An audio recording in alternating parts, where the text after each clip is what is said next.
رسول اللہ صلی اللہ علیہ وسلم کے ارشادات کا مقابلہ کر سکے اللہ کے فضل و کرم سے۔ جب وہ اجلاس ختم ہوا، حضرات گرامی قدر، میں نے تجدید عزم کے لیے مخاطب ہو کر ایک الفاظ کہے، میں نے کہا تکبیر، تو پورا کا پورا یہ آپ کا حال جو ہے اللہ اکبر کے نعرے سے گونج اٹھا، اور میرے ذہن میں یہ خیال آیا اللہ اکبر کی کبریائی کو روکنے کے لیے جو جاہل لوگ ہیں، جو نکمے لوگ ہیں، جو دنیا دار لوگ ہیں، اپنے وسائل کو لگا رہے ہیں، لیکن اللہ اکبر ہے، اللہ اجل ہے، اللہ اعظم ہے، اللہ اولا ہے، اللہ اجل ہے، دنیا کی کوئی طاقت اللہ کی کبریائی کا راستہ نہیں روک سکتی۔ دل اس کے تصرف میں ہے، دل اس کی دو انگلیوں کے درمیان ہے، جس کو چاہے سیدھے راستے کی طرف ہدایت دے دے، کوئی اس کی دی ہوئی ہدایت کو روک نہیں سکتا۔ اللہ تبارک و تعالی ہمارے ملک کو طرح طرح کے شرور و فتن سے محفوظ فرمائے اور ہمیں سیدھے راستے کو چلنے کی توفیق دے۔ وآخر دعوانا الحمدللہ رب العالمین۔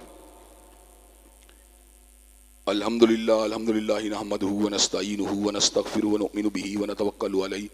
ونعوذ باللہ من شرور انفسنا ومن سیئات اعمالنا من یہدہ اللہ فلا مضل لہ ومن یضلل فلا ہادی لہ واشہد ان لا الہ الا اللہ واشہد ان محمدا عبدہ ورسولہ اما بعد فإن خیر الحدیث